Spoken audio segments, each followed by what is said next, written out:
Bueno, pues iniciamos hoy una nueva sesión de las lecciones laurentinas del periodo 2019-2020, y después de haber ido examinando las 5 primeras tesis del racionalismo jurídico, de un total de 59, que forman este escrito de 59 tesis del racionalismo jurídico, en el cual he sintetizado, condensado la doctrina propuesta y argumentada en mi libro de filosofía jurídica, Visión lógica del derecho. Hoy vamos a abordar una única tesis, que es la número 6. La número 6, la tesis número 6 de las 59 que forman esta colección, nos dice que el orden, hemos venido hablando de un conjunto ordenado de normas, necesario para la existencia, para el funcionamiento de una sociedad animal, humana o no humana. Hemos visto que se remonta incluso esta aplicabilidad de este principio a especies sumamente alejadas de la nuestra. Bueno, pues el orden al cual hacíamos referencia al decir, al evocar la necesidad no solamente de normas conjuntadas que integren un conjunto, sino que además estén ordenadas, es decir, que ese conjunto sea un conjunto ordenado de normas. Bueno, pues ese orden, sin perjuicio de que haya también otros órdenes, pero ese orden universalmente aplicable a cualesquiera conjuntos ordenados de normas es el orden lógico, el orden lógico deductivo. En la enunciación de la tesis, en el escrito que estoy comentando, digo que ese orden es el de deducibilidad lógico-nomológica. Pero esta es una afirmación muy abreviada y simplificada. En realidad el orden es, sin duda, lógico-nomológico, pero doble. Tiene una doble vertiente, una doble faceta. Por un lado es el orden de la deducibilidad lógico-nomológica, pero por el otro lado también es el orden de las implicaciones lógico-nomológicas. Y lo uno no es idéntico a lo otro. En el siguiente sentido, si unos antecedentes, de momento llamémoslos así, sin precisar qué entendemos por tales antecedentes, si unos antecedentes implican, o un antecedente implica en la lógica nomológica correcta, adecuada, un consecuente, es decir, si existe una verdad lógico-nomológica de forma implicativa, que en notación simbólica se representa por una flecha, cuyo lado izquierdo es un antecedente, o prótesis se puede llamar también, y cuyo lado derecho es un consecuente, o apódosis, como se llama en la jerga lingüística. Si esto es así, si A implica B, entonces también tenemos en lógica nomológica que de A se deduce B. Existe una relación de deducibilidad de B a partir de A. Pero en cambio, que exista una relación de deducibilidad lógico-nomológica de B a partir de A, no acarrea, no conlleva necesariamente que A implique B. La razón de esta dualidad de relaciones de ordenación, que están, como digo, estrechamente vinculadas, pero que no son idénticas, estriba en lo siguiente: la implicación en una lógica gradualista, en una lógica que acepte no solamente verdad total y falsedad total, sino grados de verdad y de falsedad, en una lógica gradualista, la implicación significa que el antecedente no puede ser más verdadero que el consecuente. Es decir, que el grado de verdad del antecedente implicativo se conserva en el consecuente implicativo. Por el contrario, en las relaciones de deducibilidad lógico-nomológica y en general en las relaciones de deducibilidad en una lógica gradualista, es perfectamente posible que la conclusión tenga menor grado de verdad que las premisas. La relación entre implicación y deducibilidad es un poco más complicada y, por tanto, tiene consecuencias más fuertes de lo que las consideraciones que acabo de formular pueden suscitar en ustedes. Y es que si es una verdad de lógica nomológica que A implica B, entonces, de que C implique A, se deduce que C implica B. Justamente, eso expresa que en este caso concreto de que sea verdad que A implica B, el ser implicado A por un tercer elemento, C, acarrea, conlleva, permite la deducción de que ese mismo C, ese mismo tercero C, también implica el consecuente implicativo B. Por tanto, son relaciones un tanto, como vemos, cuyo estudio detallado es más complejo y nos depara unos vínculos más fuertes que lo que podría parecer con lo que he empezado diciendo, que simplemente la relación de implicación es más fuerte que la mera deducibilidad. Y por otro lado, la deducibilidad puede, en el caso de la lógica nomológica, puede darse en unas circunstancias en las cuales no cabe hablar de implicación.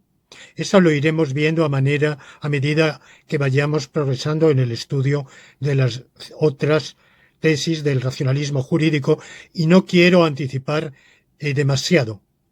Algunas alusiones tendré que hacer inevitablemente a lo que va a venir después, pero desearía que esas alusiones, esas referencias, fueran mínimas, a fin de que vayamos despacio en cada momento analizando la tesis correspondiente sin haber anunciado de antemano su contenido, sino abordarla cuando llegue el momento oportuno.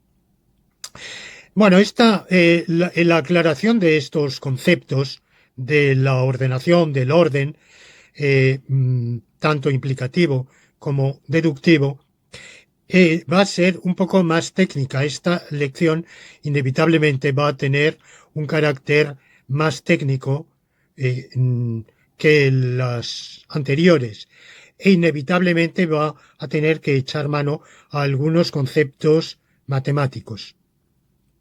Voy a partir de una noción elemental de orden. ¿Qué entendemos por orden? Normalmente lo ponemos al desorden. Y creo que podemos partir de los instrumentos, los enseres, los objetos que constituyen nuestros aperos de labranza, nuestros instrumentos de trabajo o simplemente los elementos del mobiliario de nuestra vivienda. Voy a poner un ejemplo en los libros. Muchos de ustedes, la mayoría de ustedes, tienen en su casa una colección mayor o menor de libros. Hoy, con el libro electrónico, que evidentemente va a más, pues sin duda muchos reducen en medida significativa el volumen de libros papel almacenados en su casa. Entre otras cosas también porque las condiciones de la vivienda moderna muchas veces limitan tanto el espacio disponible que ya no es tan común, por ejemplo, en el mundo académico, como lo era decenios atrás, o incluso en años atrás, tener almacenados miles de libros, como yo personalmente tengo almacenados miles de libros en mi casa. Los libros, cuando uno hace, por ejemplo, una mudanza, por mucho cuidado que haya tenido, le llegan desordenados. Tiene que empezar a ordenarlos. ¿Qué queremos decir cuando decimos que los libros llegan desordenados? ¿Cuál es ese desorden? Pues sencillamente, eso lo podemos describir muy gráficamente, que en un baúl, por mucho que hayamos querido, a la hora de empaquetarlo, poner por un lado los libros de historia de España, por otro los de historia de América Latina, de historia de Europa, de historia universal, luego los de filosofía antigua, filosofía medieval, novela en lengua inglesa, novela en lengua francesa. Bueno, podemos haber querido, pero luego el hecho es que las circunstancias no previstas de la mudanza hacen que lleguen a casa, lo abrimos los paquetes, baúles, como lo hayamos enviado, empezamos a sacar y nos encontramos muchas veces con montones de libros desordenados. Es decir, que en ellos tenemos un montón aquí, donde hay un libro de literatura inglesa en inglés del siglo XIX, otro libro de Jenofonte en griego, una historia de la filosofía contemporánea de Abagnano, ya, es decir, no hay un criterio, no hay criterio alguno por el cual los que están aquí amontonados en este montón de la izquierda difieran de los que están amontonados en el montón de la derecha. Entonces, vamos haciendo una selección, vamos extrayendo y vamos colocando con algún criterio. Por ejemplo, los de filosofía, los de historia, los de literatura. Dentro de filosofía o de geografía o de ciencias naturales o de matemática o de lo que sea. Dentro de ello podemos clasificarlo a lo mejor por idiomas, a lo mejor por periodos.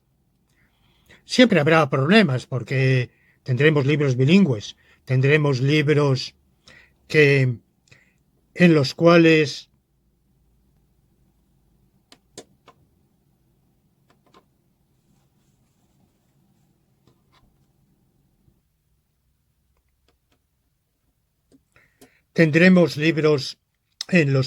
se mezclan aspectos distintos, periodos distintos, disciplinas distintas. Bueno, habrá problemas de clasificación. Luego cada uno puede clasificarlos, por ejemplo, por orden alfabético de autor. También es un orden muy problemático porque nos encontramos con libros de varios autores. Hay muchos libros en los cuales el nombre del autor es irrelevante, desde los anónimos hasta obras enciclopédicas, en los cuales pues no tiene importancia ni nos interesa mucho, en principio, a la hora de clasificarlos, el orden de autor. Bueno, lo que vamos haciendo es una clasificación. Y luego, finalmente, también nos encontramos con otro problema, y es que muchas veces tenemos estanterías que no son como a nosotros nos gustaría y que no nos permiten clasificar. Voy a utilizar de momento estas dos palabras de clasificar y ordenar como equivalentes. No podemos clasificarlos con el criterio que desearíamos. Tenemos que hacer sacrificios por el espacio. Hay baldas altas, hay baldas bajas y por tanto tenemos que, aunque no nos guste, que hacer un sacrificio y colocar los libros un poco por tamaños. Pues lo cual nos obliga a mezclar, por ejemplo, los de literatura italiana con con los de latín, porque son de un tamaño que se acopla a ese estante. Bueno, pero más o menos vamos así ordenando. Ordenando quiere decir que de derecha a izquierda, de arriba a abajo, o de izquierda a derecha, de abajo a arriba, como cada uno quiera contar, se van sucediendo con un cierto criterio. Hemos, por decirlo así, hemos puesto primero filosofía, luego literatura, luego historia, luego ciencias naturales, luego matemática, o cualquier otro orden, y dentro de ello periodos, bueno, más o menos aproximadamente quedan así clasificados. O muchas veces dentro de cada una de esas casillas no están ordenados, o sea que hay un libro a la derecha y otro a la izquierda, como podría estar indiferentemente al revés. Pero eso nos da una idea para a la hora de buscarlo. Los que tenemos miles de libros, muchas veces, a mí me ha pasado muchísimas veces no encontrar, después de pasar horas buscando, no encontrar el libro que buscaba. Por ejemplo, porque también sucede que muchas veces, después de haberlos ordenado así, nos sobran libros, por ejemplo, de literatura en lengua española.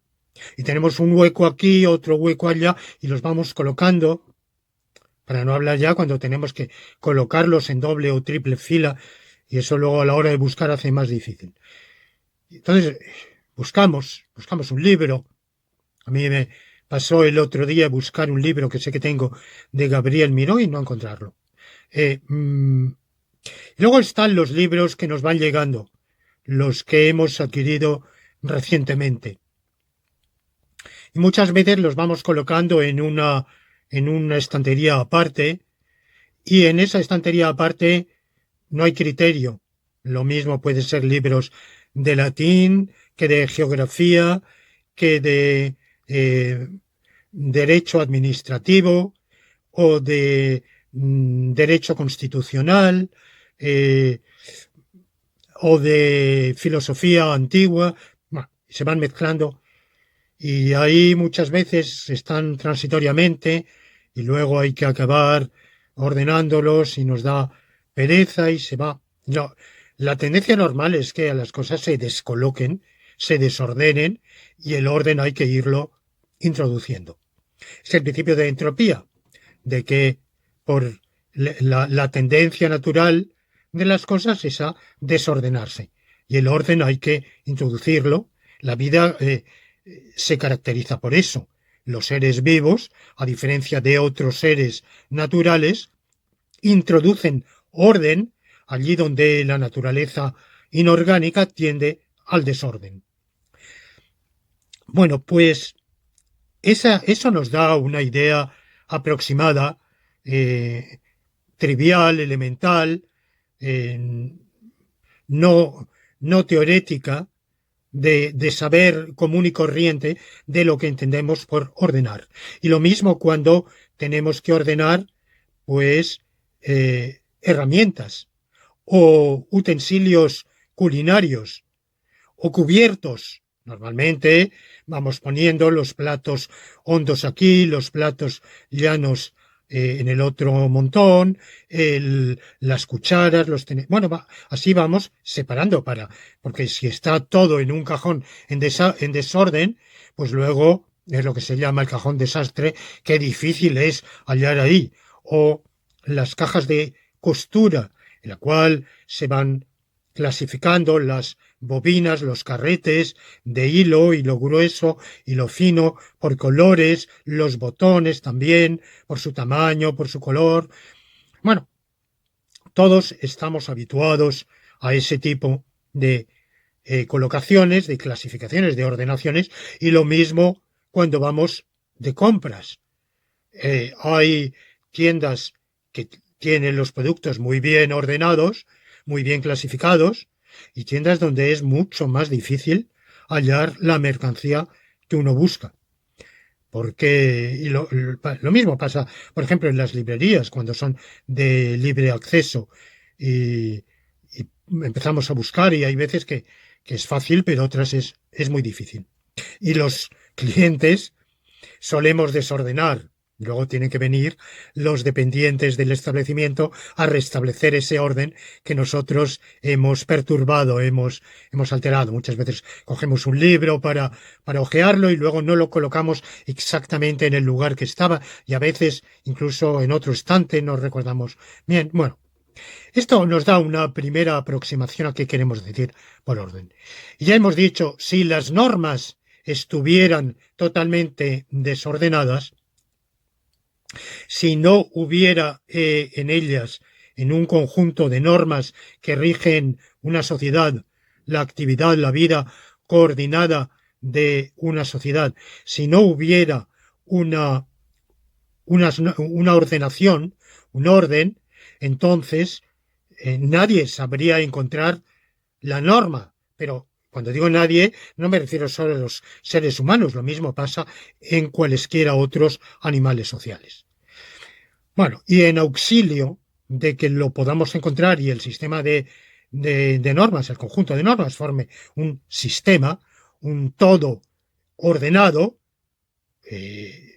no digo totalmente ordenado, enseguida vamos a ver esto, pero con orden o con una relación que no sea orden en el sentido matemático que voy a definir, pero que sí sea orden en el sentido normal de la palabra. Bueno, pues para esto justamente está la lógica nomológica.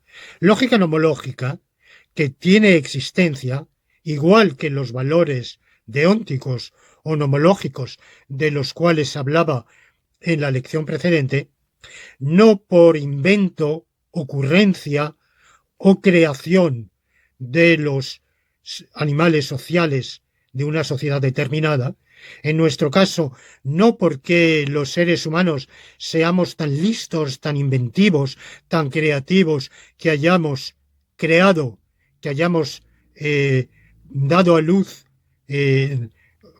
producido como producto de nuestra mente esa lógica nomológica, ese cúmulo de implicaciones lógicas o axiomas y de relaciones de deducibilidad que integran la lógica nomológica, sino que esa lógica nomológica brota, emana, surge de la propia realidad de las relaciones sociales. Es consustancial, se encarna en la realidad, adquiere materialización desde el momento en que existe una sociedad de animales, en este planeta o en cualquier otro lugar de la galaxia, la metagalaxia o de otros universos, como ya veíamos en la lección anterior.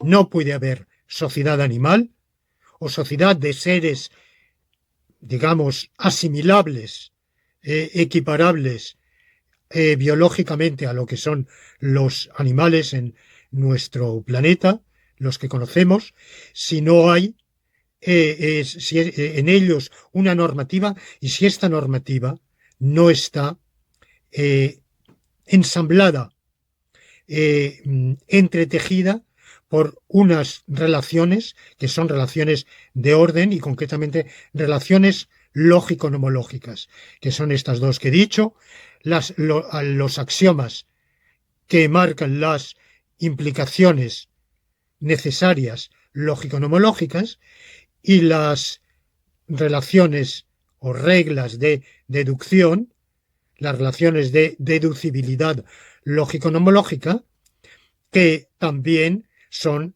relaciones necesarias. Bueno, en sentido matemático, la definición matemática usual en teoría de conjuntos, en teoría de retículos, en álgebra, en todos los desarrollos de la algebraicos, de lo que se llama el álgebra universal y otras ramas, teoría de grupos, en fin, teoría, el cálculo matricial, etcétera. En matemáticas se llama orden a una relación que tiene tres rasgos característicos. es reflexiva, es antisimétrica y es transitiva. ¿Qué queremos decir con que es reflexiva? Que para cualquier elemento A guarda esa relación consigo mismo. Esa relación podemos decir que, por ejemplo, en los números, que es el ejemplo más trivial, más inmediato, los números enteros no negativos. 0, 1, 2, 3, 4, etc. En ellos tomemos la relación de menor o igual, no menor, no la relación de menor, sino la relación de menor o igual. Entonces, cada uno de esos números sucesivos es evidentemente menor o igual a sí mismo. Eso quiere decir que es reflexiva, antisimétrica.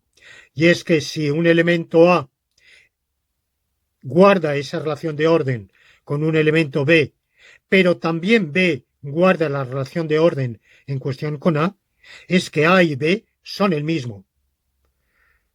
Por ejemplo, el 2 y la raíz cuadrada de 4 son el mismo y por tanto cada uno es anterior o igual al otro. Solo puede darse la relación mutua cuando los dos elementos, de los que en principio no se nos ha dicho si son el mismo o no, resulta que son exactamente el mismo. Son idénticos. No hay diferencia entre el uno y el otro. Tercer rasgo, la relación de orden es transitiva. Si A guarda la relación con B y B guarda la relación de orden con C, entonces A guarda la relación de orden con C. Por supuesto, si 0 es menor o igual que 1 y 1 es menor o igual que 2, 0 es menor o igual que 2. Y así sucesivamente. Hay otro sentido de orden que se usa también en matemáticas, pero menos frecuentemente, que es lo que se llama orden estricto, que es una relación irreflexiva, asimétrica y transitiva.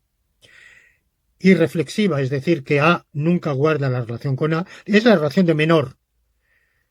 Bueno, pues ningún número es menor a sí mismo. Por tanto, ningún elemento guarda la relación de orden estricto con respecto a sí mismo. Es asimétrica en el sentido de que si A guarda la relación con B, B no puede guardar la relación de orden estricto con A. Si 1 es menor que 2, evidentemente 2 no es menor que 1. Y finalmente, transitiva es igual, es decir, que si 1 es menor que 2 y 2 es menor que 3, 1 es menor que 3. Bien, yo no voy a hablar del orden estricto porque no nos interesa y además no es ni siquiera tal cual ni flexibilizado es aplicable a las relaciones de orden lógico-nomológico, que son las que nos interesan aquí desde el punto de vista del ordenamiento normativo. Los matemáticos han estudiado esas relaciones de orden, que tienen, como digo, aplicaciones extraordinariamente fecundas y fértiles en campos diversos, toda la teoría de retículos, la álgebra universal, la teoría de grupos, de matrices, bueno, pero han descubierto también que hay determinados conjuntos y determinadas relaciones matemáticamente muy interesantes que no cumplen esos tres requisitos. Y entonces han inventado otras relaciones, en vez del orden, han inventado la relación de cuasi-orden y de semiorden, que sacrifican uno u otro de esos rasgos. Eso también ha tenido unas aplicaciones en otros ámbitos de la matemática aplicada, por ejemplo, en teoría de juegos, que es un mundo en sí mismo, la teoría de juegos, y en digamos, en ese apéndice, en esa excrescencia, por decirlo así, de la teoría de juegos, que es la economía matemática moderna. La economía marginalista se inventa en el siglo XIX, antes que la teoría de juegos, pero en realidad de algún modo prefigura la teoría de juegos y luego en sus desarrollos posteriores está estrechísimamente vinculada a la teoría de juegos. Y por ejemplo, pues está todo el cálculo del bienestar, de la utilidad, de las preferencias, eh, que los economistas, particularmente esa rama de la economía que es la econometría, han estudiado de manera profunda, compleja, descubriendo una serie de axiomas. Otra cosa es saber cuán aplicable es eso a la economía real, a la vida real, porque como Mario Bunge reprochó a los economistas, muy, muy inspirados, muy enamorados de sus propias construcciones de economía matemática, decían que cuando la vida real, los agentes económicos reales se comportan de manera que se aleja, que no se conforma con las predicciones de las teorías económicas, los economistas echan la culpa a esos agentes, echan la culpa a la vida económica real, es la culpable, la teoría económica está muy bien, pero los agentes económicos obran mal al no ajustarse a ella. Pero si sabemos que hasta en astronomía, por ejemplo, todas las predicciones de la astronomía, de la astrofísica, no se cumplen exactamente y andan preocupados, digamos, intrigados los astrofísicos de por qué la traslación de Mercurio sufre oscilaciones que no están exactamente previstas por ningún elemento de la teoría astrofísica. Bueno, pues si eso sucede con los planetas que obedecen, o con los astros en general, que obedecen evidentemente a una causalidad bruta y ciega, cuando tenemos agentes que actúan según sus apetitos, sus emociones, sus sentimientos y sus voluntades, pues evidentemente las teorías económicas van a ser de aplicabilidad real muy problemática. Bueno, pero en todo caso, problemática o no, lo que una de las paradojas de la teoría de las preferencias como rama específica de la economía, entre economía y teoría de juegos, es lo asombroso de que las preferencias no están ordenadas.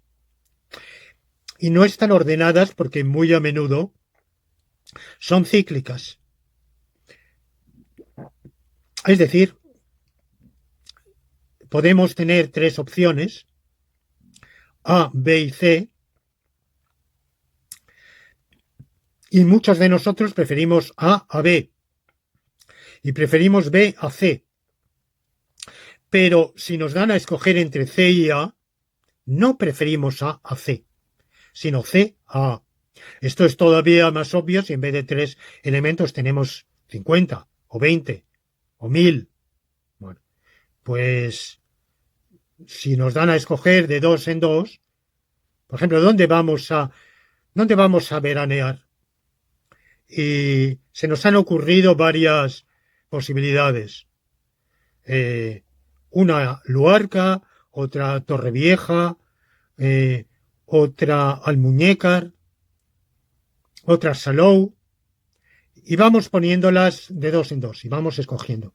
Pero resulta que al final nos quedamos con una, pero si las hubiéramos puesto los pares de otro modo, el resultado hubiera sido diferente, porque no existe ese orden. Este problema se agudiza en el caso de decisiones colectivas, porque incluso si las preferencias de cada uno son guardan una relación de orden, cuando ponemos una totalidad de votantes, ese orden puede deshacerse y podemos entrar en bucles, podemos entrar en ciclos. Es la famosa paradoja de Arrow de los años 50 del siglo pasado, que ha provocado muchos problemas, incluso fuera de este ámbito, en la politología. Bueno, cuando se vota, para los sistemas de votación, hay sistemas de votación muy sencillos que consiste simplemente en marcar una única casilla, pero los hay un poco más complicados, de lo que se llama el voto preferente, el voto delegado, y bueno, pues según cómo se construyan, eso puede dar lugar a resultados diversos e inesperados.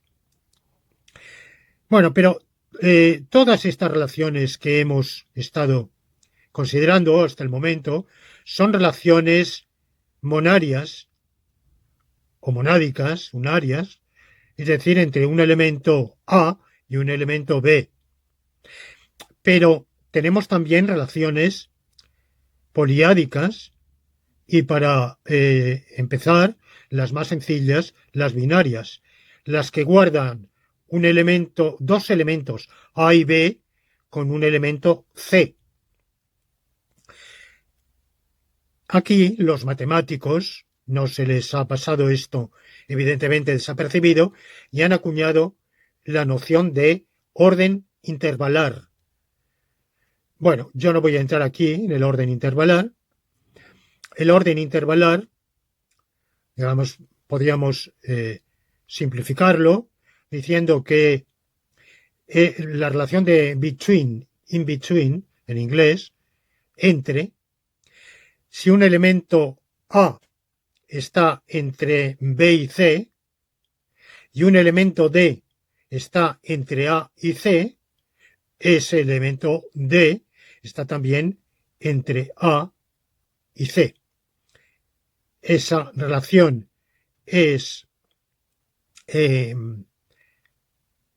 reflexiva porque todo elemento está entre él y sí mismo.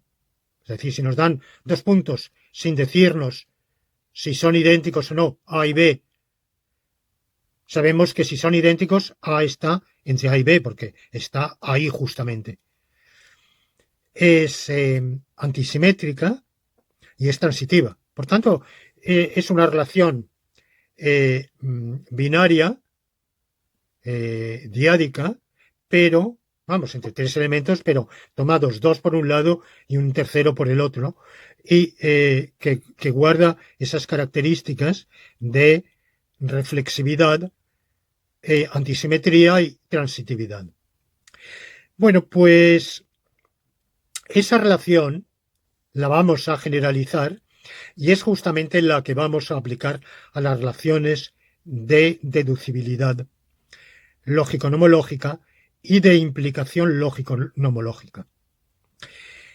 En la deducibilidad lógica, sea en la lógica nomológica o en cualquier otra, la deducibilidad es la corrección de inferir, sacar, extraer una conclusión C a partir de unas premisas A1, A2, A3, AN. Para simplificar voy a pensar que solo son dos premisas, A1 y A2, y que la conclusión es C. Bueno, pues tenemos una relación de... No es exactamente orden, es una relación que yo voy a llamar politáxica, que no es exactamente orden, pero que es orden en un sentido, digamos, laxo de la palabra, aunque no en el sentido matemático.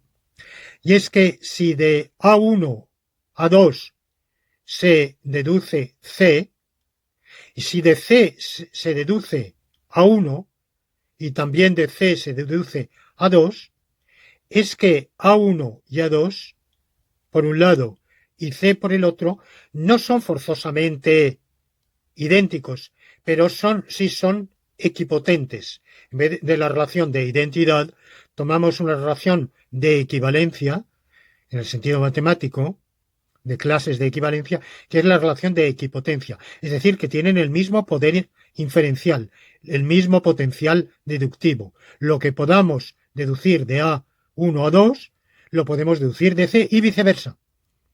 Es una relación de equipotencia. Por supuesto, A se puede deducir de A. No todo el mundo lo admite. Por extraño que parezca, hay lógicas un poco pintorescas, pero lógicas las hay para todos los gustos, en las cuales de A no se puede inferir, no se puede deducir A. Pero en fin, en la inmensa mayoría de las lógicas, y desde luego todas aquellas que aquí nos interesan, de A se deduce A. Por tanto, tenemos reflexividad, no tenemos exactamente antisimetría en el sentido matemático de la palabra, pero sí en un sentido, digamos, laxo, que es lo que llamamos que si hay mutua deducibilidad, entonces hay equipotencia, y finalmente hay transitividad. Si de A1 a 2 se deduce B, si de A1 a 2 se deduce C, entonces de C B se deduce, si de A1 a 2 se deduce B, si de A1 a 2 se deduce C, si de C, D se deduce E, entonces ese E se deduce también de A1 a 2. Hay transitividad deductiva. Evidentemente esto lo veríamos mejor si tuviéramos aquí un encerado o unas diapositivas, pero creo que la idea ha quedado perfectamente clara. Hay transitividad. Lo que se deduce de algo que se deduce de otras premisas, se deduce también de esas premisas. Y en la implicación sí que tenemos orden en el sentido matemático de la palabra. Si un antecedente A implica lógico-nomológicamente un consecuente B, y si B implica lógico-nomológicamente C, entonces A implica lógico-nomológicamente C. Bueno, esto nos da las relaciones de orden, y esas relaciones de orden son relaciones que nosotros, los lógicos, la lógica jurídica, averigua, en la cual reflexiona, elabora, hoy con los instrumentos de la lógica moderna, los instrumentos de la lógica formalizada, con notación simbólica, lo podemos ver de manera que entre por los ojos, pero mucho antes, miles de años antes, que nosotros lo formalizáramos de este modo y halláramos los principios de la lógica nomológica, cuyo descubrimiento se debe principalmente a dos autores, que somos Chechu Oussin y yo. Hemos tenido precursores, hemos tenido antecesores que nos han ayudado, evidentemente, con sus aciertos y sus errores, de los cuales hemos aprendido. Su obra la reseño y en parte la critico en mi libro Visión lógica del derecho. Pero finalmente, tras todas estas deambulaciones, estas indagaciones, finalmente la lógica nomológica, que finalmente ahora se expone y se articula en este libro, pero que ya antes se ha elaborado con ciertas variantes porque va evolucionando en trabajos anteriores, en realidad es un producto intelectual de los años 90 del pasado siglo, o sea, de hace menos de 30 años. Como digo, con precursores que habían buscado, que habían indagado, que habían tenido ocurrencias, algunas acertadas, otras muy desacertadas, pero ninguna de esas de esos experimentos había estado coronado verdaderamente por el éxito. Bueno, pues tras todos esos intentos, tras todas esas buscas, vino lo que fueron hallazgos, pero miles de años antes que nosotros lo formuláramos, lo formalizáramos, lo desarrolláramos, y luego ya, a partir de un cierto momento, ya trabajando más en solitario en los últimos lustros, quien les habla lo haya ido puliendo, pergeñando, reelaborando. Muchos años antes, los principios del razonamiento lógico-nomológico habían sido espontáneamente recogidos en la praxis jurídica, porque desde, como mínimo, pero evidentemente mucho antes, pero como mínimo desde Hammurabi, hace aproximadamente 40 siglos, con su código, pero antes del código de Hammurabi hubo otros en Mesopotamia, y no tenemos motivo alguno para dudar que hubo legislaciones más o menos elaboradas de las cuales no hemos tenido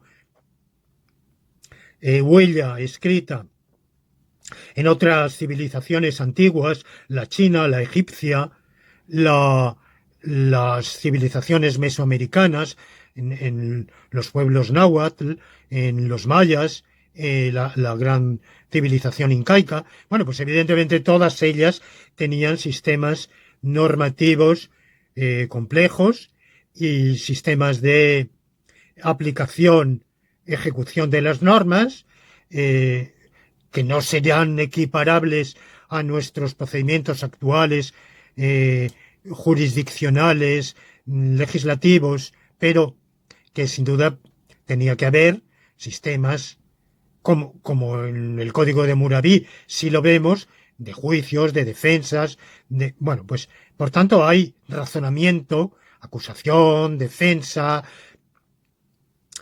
sanción por las infracciones, desde un tiempo milenario, y los operadores jurídicos pues llevan actuando así, razonando con lógica nomológica, que ellos no sabían que era lógica nomológica, pero que la estaban aplicando mucho antes. En Hegel se burla de quien dice que la lógica sirve para pensar, y dice que es como creer que el arte de la natación sirve para saber nadar, mientras usted no se eche al agua y aprenda por su propia praxis a nadar.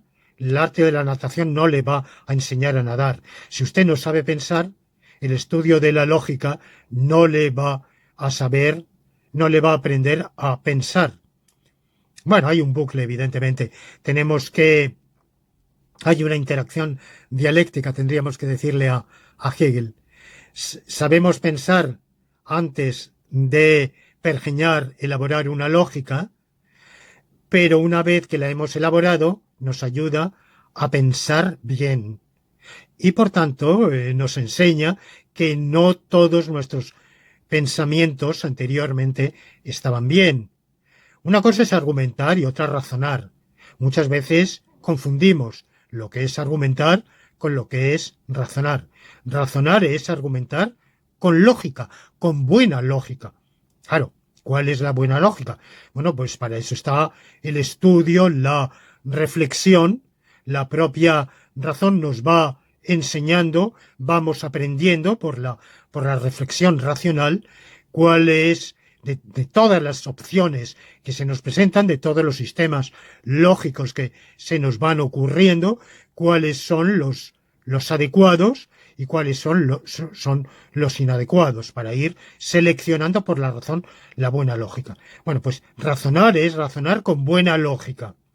Argumentar es extraer una conclusión de unas premisas, lo cual puede ser lógicamente, pero puede ser también ilógicamente. por sofismas, por un non sequitur.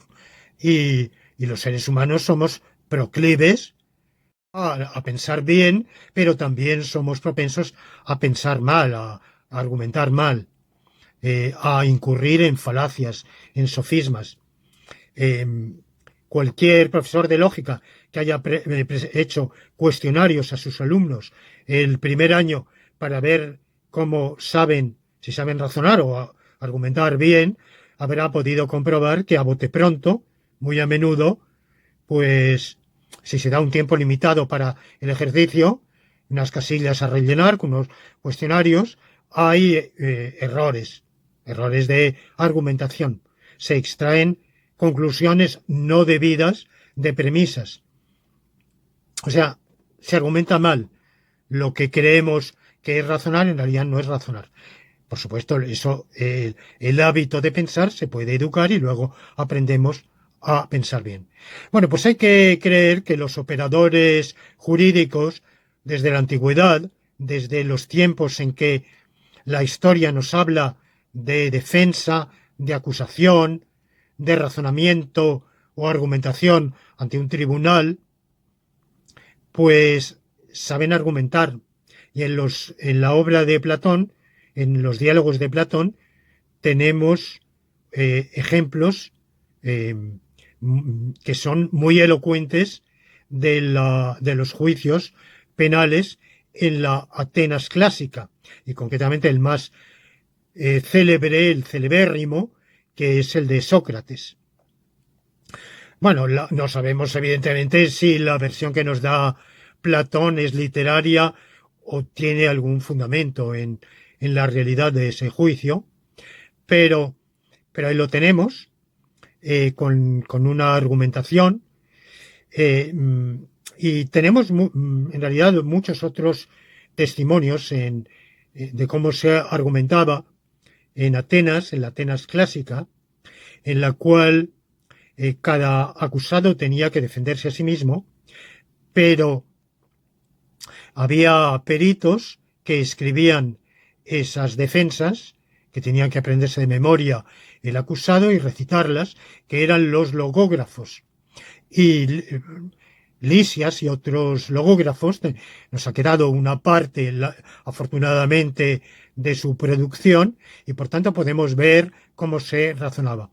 Evidentemente, el gran desarrollo del arte de argumentar ante los tribunales va a venir después, va a venir en el derecho romano del cual hoy todos procedemos, y todos es todos. Es decir, que los sistemas jurídicos actuales más dispares, tanto los que llamamos de derecho romano-germánico como los que llamamos de common law del ámbito anglosajón, como aquellos que se han desarrollado en decenios recientes en otras partes del mundo, en los sistemas jurídicos de lo que fue la civilización soviética, los de las civilizaciones del Extremo Oriente, que tenían su propia tradición jurídica, evidentemente, pero tal como hoy se han ido desarrollando, en China, en Japón, en Vietnam, en la India, en todas partes se ha recibido la herencia del derecho romano. Y por tanto, el derecho romano, directo o indirectamente, el derecho romano es muy interesante para saber cómo se fue argumentando. Y más cerca de nosotros, pues tenemos la praxis de los abogados, de los fiscales, de los jueces en sus decisiones, pero tenemos también la argumentación del propio legislador. Durante mucho tiempo, en que prevaleció el positivismo jurídico en su forma más extrema del legalismo voluntarista, los filósofos del derecho pensaban que las leyes obedecen a la nuda y escueta voluntad del legislador.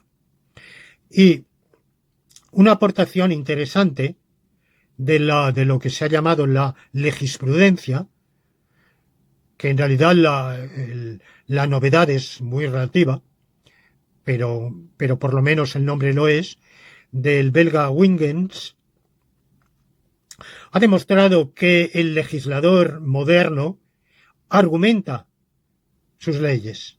Toda legislación hoy va precedida por un preámbulo, por una exposición de motivos y por unos trabajos de argumentación, de deliberación en las cámaras legislativas. El legislador moderno es un legislador colectivo y por tanto su obra, mejor o peor, es la de una deliberación, una argumentación que se plasma, como digo, en esas exposiciones de motivos, que muchas veces son auténticas, son fetén, y muchas otras veces en realidad son más o menos postizas, son más o menos passepartout. En realidad, pues muchas veces se acude a la misma justificación para mantener la paridad de la moneda, devaluarla o reevaluarla. Se dice las necesidades del mercado y la necesidad de ajustar la paridad a las fluctuaciones en los mercados monetarios. Bueno, esa explicación evidentemente vale para un coso, para un roto y un descosido, pero el hecho es que se razona, o por lo menos se argumenta. Y cuando se hace bien, pues verdaderamente se razona. Se formulan unas razones de las cuales válidamente se deduce, por lógica nomológica, la conclusión que es la norma. Como digo, la novedad de Huygens, sin duda novedad terminológica, muy interesante. La obra de la jurisprudencia marca, a mi modo de ver, un avance y sobre todo una ruptura con el positivismo legalista voluntarista que había prevalecido. Pero en realidad lo que dice Huygens ya lo había dicho Santo Tomás de Aquino cuando nos dice que la ley es una ordenación racional para el bien común. Es un acto del intelecto, no de la voluntad. Será, como vimos en una lección anterior, después de Tomás de Aquino, será Duns Scoto, y en pos de él todo el voluntarismo. El que diga la ley es un acto de voluntad del legislador. Para Tomás de Aquino es un acto del intelecto. Ciertamente, para que cobre fuerza de ley, el legislador tiene no sólo que descubrir esa ordenación racional para el bien común, no sólo descubrirla por su intelecto, sino promulgarla, proclamarla, edictarla, hacer saber a todos que tiene fuerza de ley. Pero esa promulgación, proclamación, difusión, viene precedida por el acto intelectual. Y similarmente, cuando el juez dice, debo condenar y condeno al acusado como reo de tal delito o al demandado a tal consecuencia jurídica, debo hacerlo no porque me dé la gana, no como acto de voluntad. No es que me da la gana de condenar y condeno. No, es que debo condenar porque los hechos probados corroboran que se da el precedente, el antecedente, y por tanto, según la legislación vigente y la lógica nomológica, se ha de desprender la consecuencia jurídica. Bueno, entonces nos vamos a plantear una pregunta, una cuestión. En un ordenamiento normativo, ¿qué está ordenado? ¿Qué piezas están ordenadas? Y si todo está ordenado, por ejemplo, cuando tenemos, vuelvo al ejemplo vulgar de nuestra ordenación, de nuestra clasificación bibliográfica, o en grande sería la clasificación en las bibliotecas, no en nuestra modestísima biblioteca personal, sino en las bibliotecas públicas. Aquella biblioteca de Alejandría, en la cual se han inspirado tantísimas bibliotecas posteriores y que ha quedado para la posteridad como como paradigma de biblioteca con millones de ejemplares. Bueno, pues no voy a ellas, las cuales pues se clasifican de... Evidentemente, ahí no hay orden parcial, todo tiene que estar ordenado para que se pueda encontrar. Para eso se han inventado las signaturas, los ordenamientos numéricos. Bueno, todo libro tiene una signatura y, por tanto, un lugar preciso que no es intercambiable con ningún otro. Pero en nuestras modestas bibliotecas, incluso la de miles de ejemplares, que como la que hay en la mía personal, pues no es así. Y como digo, pues por ejemplo, los libros de historia de España del siglo XX o de historia de España de la posterior del periodo franquista o del periodo posterior, pues dentro de ellos, bueno, trato un poco de agruparlos un poco temáticamente, ¿no? Pero en fin, son intercambiables, es decir, que el orden no es total, no todo es anterior o posterior a otro, sino que podemos decir, pues están empatados. Es como en un deporte, en una clasificación, en una carrera, en una carrera, por ejemplo, de ciclismo, en una etapa. Llegan los corredores, hay uno que llega primero, otro segundo, otro tercero, y en la mayor parte de los casos basta la percepción para determinarlo. En otros se acude hoy a un procedimiento que es la photo finish, que para saber si un fragmento de rueda de un corredor, de la bici de un corredor, se ha adelantado. Y eso a simple vista no lo vemos.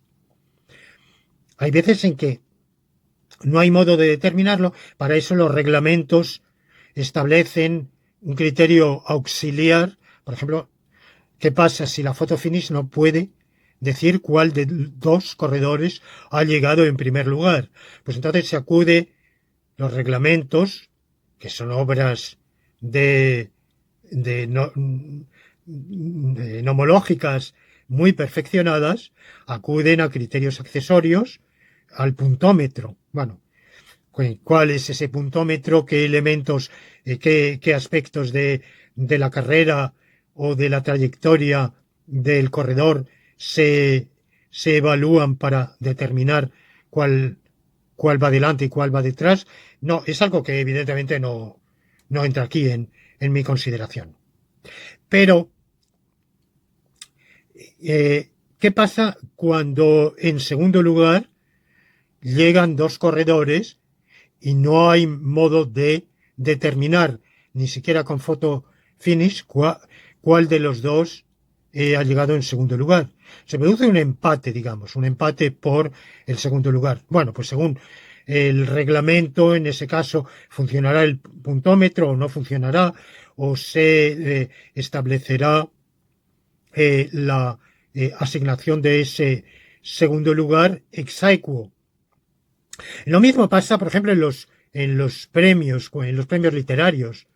Bueno, pues, aunque aquí evidentemente los criterios son mucho más laxos, pero hay veces que no se puede determinar, hay dos candidatos, no se puede determinar que uno vale más que el otro y se concede el premio ex aequo, por ejemplo. Se comparte, eso depende de los reglamentos de cada premio y lo mismo en diversas circunstancias. Bueno, pues en nuestras clasificaciones más modestas, como digo, de libros pasa igual. Bueno, pues en este estante o en esta parte del estante, en este lado derecho, tengo los libros de historia de España del periodo postfranquista.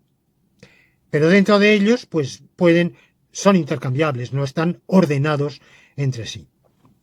Eso es lo que decimos como un orden que no todo está ordenado. Es un orden parcial. En los números enteros todo está ordenado. Es decir, dado un número cualquiera, 489.920 está ordenado con respecto al anterior y al sucesor y con respecto a cualesquiera números precedentes o posteriores. Bueno, pues lo que lo que podemos preguntarnos con respecto a las normas es, primero, ¿qué elementos entran en la ordenación? Y segundo, si solo son normas o si la ordenación va a ordenar normas junto con otros elementos que no son normas. Y lo segundo, si toda norma va a guardar una relación de estas dos relaciones de orden en sentido laxo que decía, de implicación y de implicación lógico-nomológica y de deducibilidad lógico-nomológica, si toda norma va a guardar esa relación con alguna. Bueno, pues evidentemente, para empezar, toda norma, por ser reflexivas esas relaciones, toda norma guarda la relación tanto de implicación como de deducibilidad consigo misma. Bueno, esto es obvio, pero esto es trivial. Pero podemos hacer una afirmación mayor. Cualquier norma está implicada por otra norma y cualquier norma implica otras normas. Y lo mismo, cualquier norma es deducible de alguna norma y de cualquier norma se deducen otras normas. Bueno, demostrar la verdad de estos asertos evidentemente nos llevaría a indagar toda la lógica nomológica y eso no lo voy a hacer aquí en este momento. Voy a presentar algunos casos banales. Por ejemplo, existe un principio de subalternación lógico-nomológica. El principio de subalternación esto nos viene de la lógica aristotélica, en la cual de todo ente A es B, se deducía algún ente A es B. Es el principio de subalternación de la antigua lógica aristotélica, que se mantuvo en la lógica medieval y renacentista, y posrenacentista también. Pero hoy sabemos que ese principio es erróneo, porque todo A es B puede ser cierto cuando no hay ninguna. Y, por ejemplo, todo cuadrado redondo es circular. Sí, pero es que no hay cuadrados redondos. O todo hombre de 3 metros de altura habla 14 idiomas.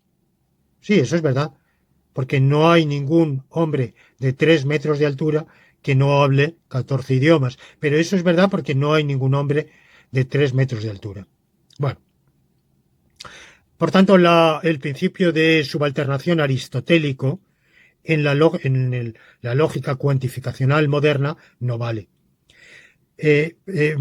Pero luego hay principios de subalternación que se han utilizado en lógicas modales, en lógicas temporales, en otras de las llamadas lógicas intencionales. Por ejemplo, lo que es necesario es también posible. No todo lo posible es necesario, evidentemente.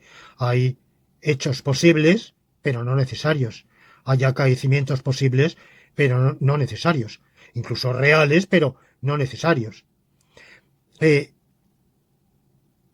Lo que existe siempre existe a veces, pero no a la inversa.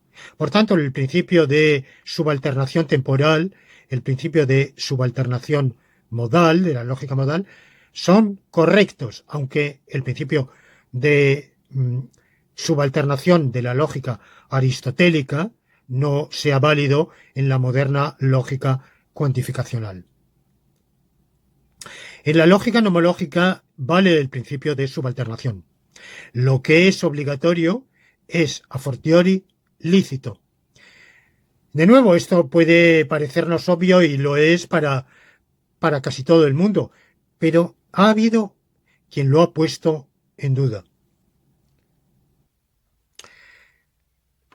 Yo me he encontrado con dos objeciones a este principio de subalternación lógico-nomológica, que lo obligatorio, en la medida en que algo es obligatorio, es también lícito. A mayor abundamiento es lícito. La primera objeción la han formulado algunos lógicos de la escuela paraconsistente australiana, que han elaborado sistemas de lógica deóntica paraconsistentes, pero que no guardan similitud alguna, en realidad, con la lógica nomológica que Checho Usín y yo hemos desarrollado y que yo he llevado a ulteriores desarrollos en los últimos tiempos, la lógica nomológica. Esas lógicas deónticas, en cuyo estudio evidentemente no cabe aquí entrar absolutamente para nada, quieren admitir la posibilidad de contradicciones o antinomias deónticas, pero reduciéndolas a determinados ámbitos o campos, y para que no se expandan, para que no se produzca un estallido, una proliferación de antinomias, acuden a sacrificar ese principio de subalternación. Y dicen, bueno, puede haber conductas obligatorias, pero no lícitas. Bueno, esto evidentemente nos plantea un problema de si en esos sistemas vale el principio de tercio excluso nomológico. Es que cualquier conducta o bien es lícita o bien es ilícita. Ilícita quiere decir prohibida. De nuevo, este tercio excluso nomológico, que puede parecernos muy razonable, y de hecho el razonamiento jurídico, legislativo y jurisdiccional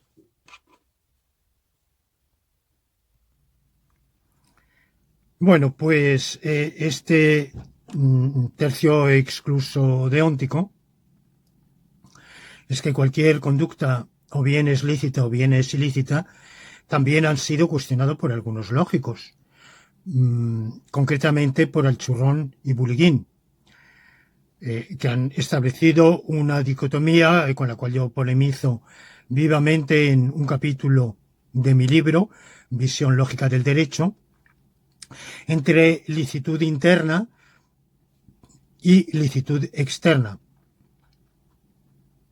Lo que ellos dicen es que una conducta puede, dentro de un ordenamiento, no ser ni lícita ni ilícita.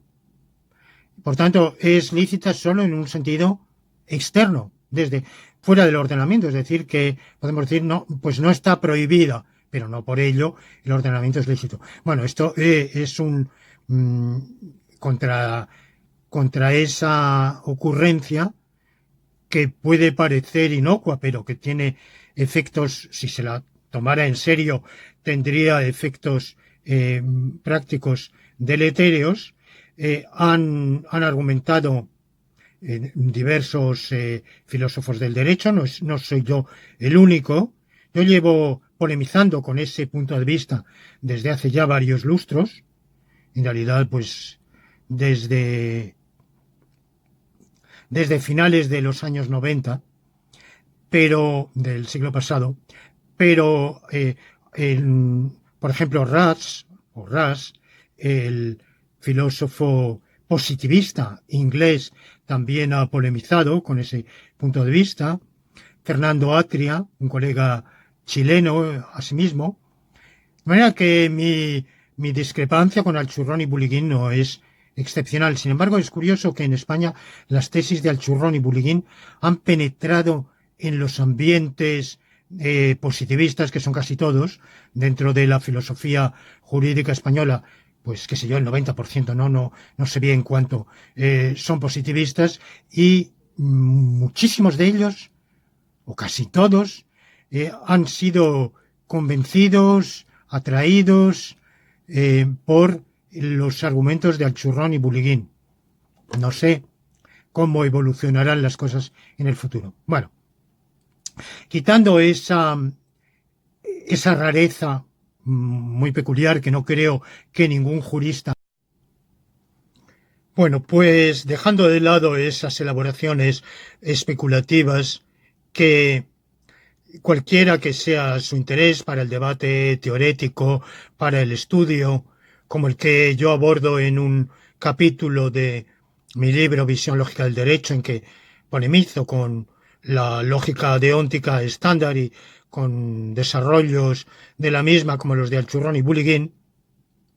Dejando de lado eso, yo he encontrado una objeción, un reparo, pero solo de viva voz, nunca en textos escritos, de personas que dicen, o de una persona en particular, que objeta cuando decimos que una conducta es lícita,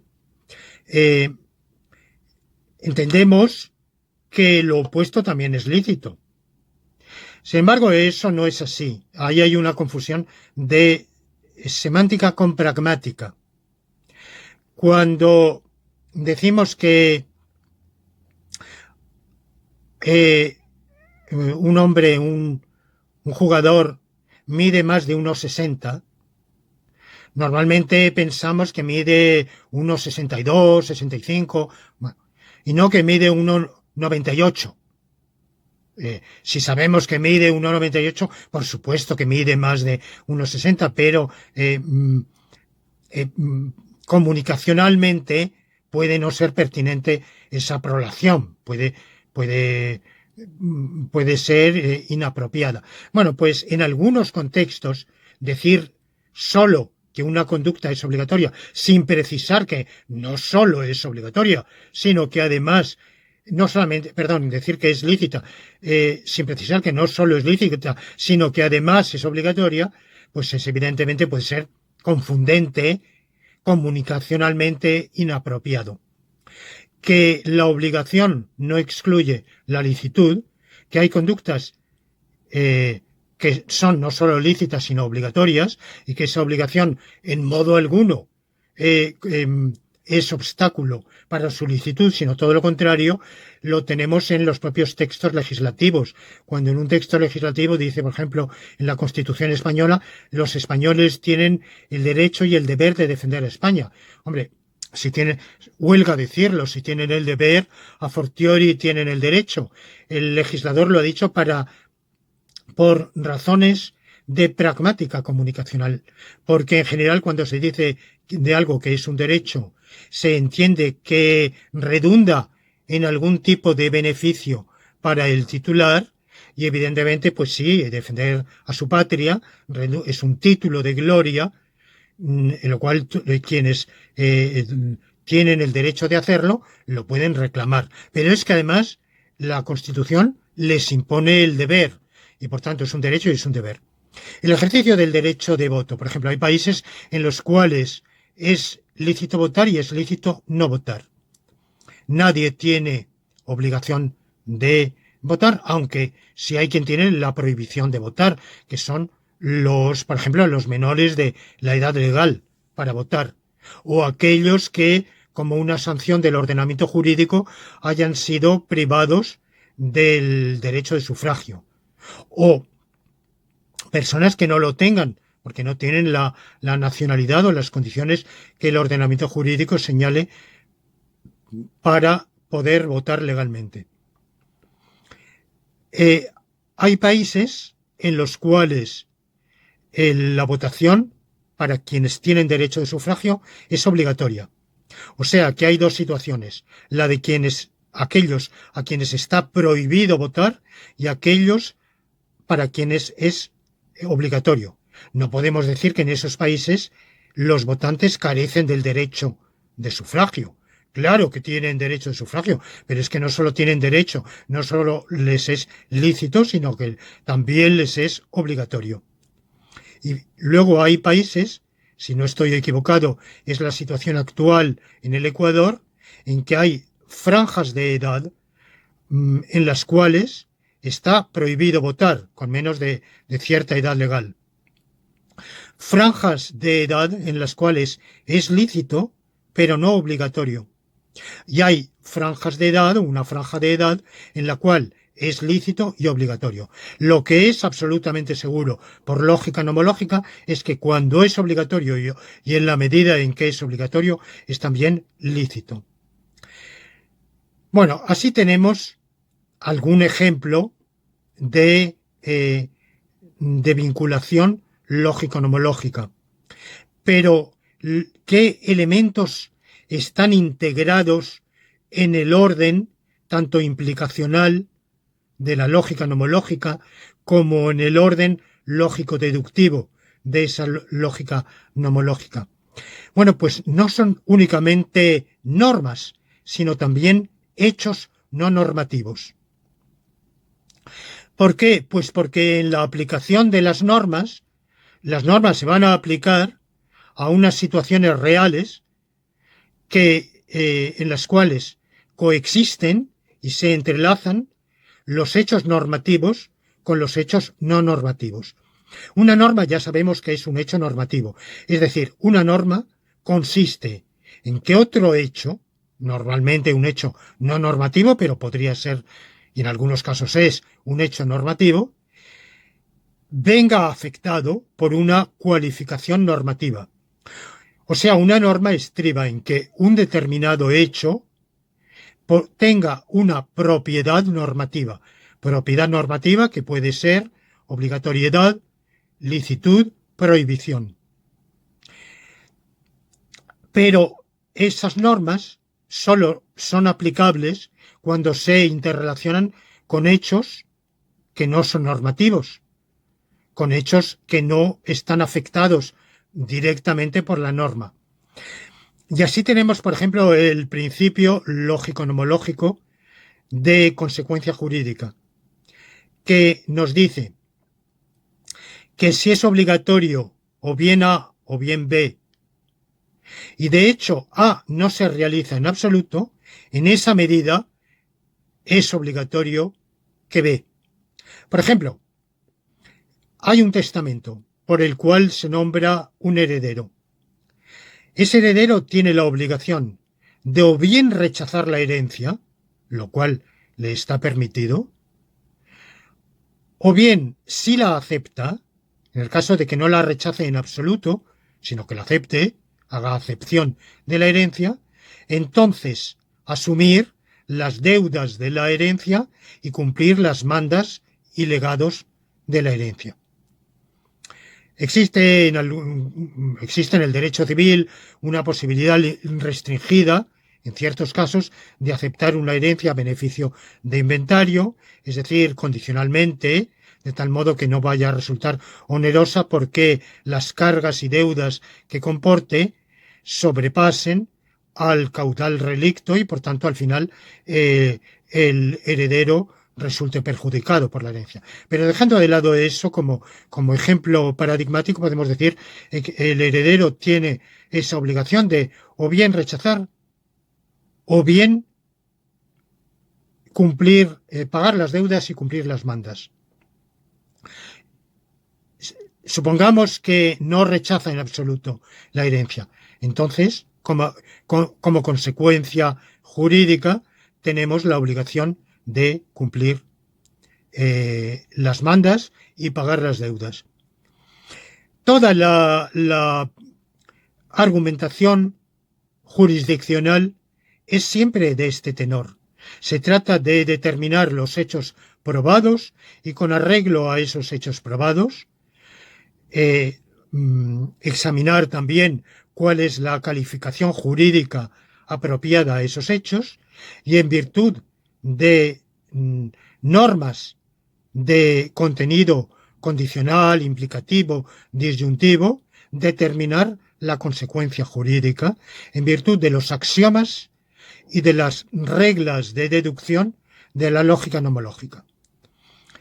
Y, por tanto, la conclusión, la sentencia jurisdiccional, no es un acto de voluntad, no es un acto de capricho, no es un acto antojadizo, sino que es una consecuencia intelectiva que se deduce de ese todo ese entramado de razonamientos con premisas, algunas fácticas, otras normativas y otras híbridas o mixtas.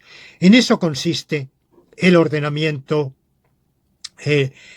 normativo. En eso consiste su orden, en la lógica nomológica con sus implicaciones. Ya hemos visto que la implicación es un orden en el sentido matemático adecuado, y con sus relaciones de deducibilidad lógico-nomológica, que ya hemos visto que es orden en un sentido un poco más laxo. Es una relación que yo diría politáxica, para utilizar este neologismo griego. Aparte de eso, evidentemente los ordenamientos jurídicos modernos tienen también otras ordenaciones, están también clasificados. Por ejemplo, hay dentro del ordenamiento jurídico hay una rama de derecho civil, una rama de derecho tributario, una rama de derecho penal. Cada rama tiene sus conceptos. Por ejemplo, imputación en derecho tributario no es lo mismo que imputación en derecho penal.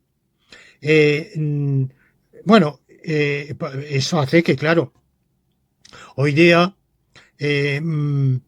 sería imposible la praxis jurídica sin una especialización. Un especialista en derecho administrativo puede saber relativamente poco de derecho mercantil. Un civilista puede tener un conocimiento limitado del derecho penal. Esas ramas están muy interconectadas, o sea, la ignorancia tampoco puede sobrepasar un cierto límite porque hay una interconexión. Y podemos decir que la clasificación de las normas en esas disciplinas es pertinente, y la complejidad del ordenamiento jurídico, al establecer ese conjunto de cajones, de disciplinas, de subordenamientos, añade otro tipo de ordenación adicional. Pero mi reflexión general en esta lección laurentina no se ha referido a ese tipo de clasificación u ordenación en ramas, totalmente pertinente hoy día en los ordenamientos modernos y desde hace muchos siglos, pero no aplicable a cualesquiera ordenamientos normativos de cualesquiera sociedades y asociaciones humanas, ni menos de cualesquiera sociedades de animales en el planeta Tierra o en cualquier punto del universo que podamos imaginar.